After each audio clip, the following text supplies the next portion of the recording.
Assalamualaikum, kembali lagi di channel Intip Dapur Adiba. Hari ini saya akan memasak masakan sederhana sehari-hari.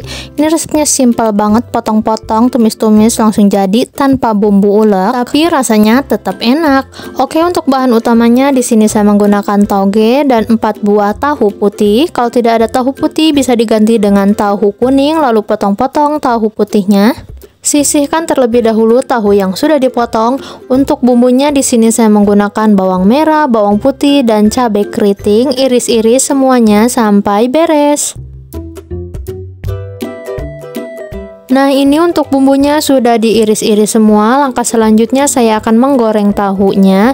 Di sini saya menggoreng tahunya menggunakan api sedang dan minyak yang sudah panas. Nah, kalau tahu bawahnya sudah agak kering, lalu balik tahunya.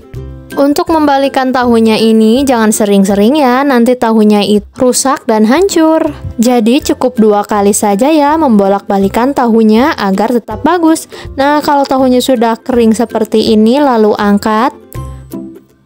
Kalau semuanya tahunya sudah diangkat, lalu tiriskan terlebih dahulu. Oke, langkah selanjutnya tumis bawang merah, bawang putih sampai wangi dan matang.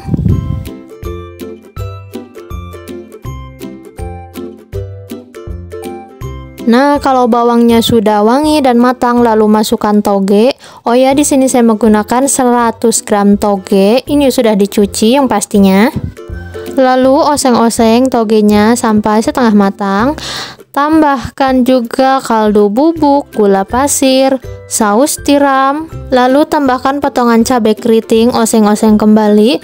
Oh ya, di sini saya tidak pakai garam sama sekali ya, cukup saus tiram karena itu sudah cukup asin. Lalu tambahkan tahu yang sudah digoreng tadi, masak sebentar sampai semuanya matang. Bisa juga ditambahkan air kalau Bunda mau pakai kuah. Nah, ini dia hasilnya, tumis toge dan tahu siap untuk dinikmati. Tumis toge tahu ini rasanya enak banget walaupun cuman pakai bumbu iris. Bisa banget dijadikan ide masakan sehari-hari karena bahannya simple, rasanya enak, dan yang pasti cara buatnya gampang banget. Selamat mencoba ya, semoga resep ini bermanfaat. Terima kasih.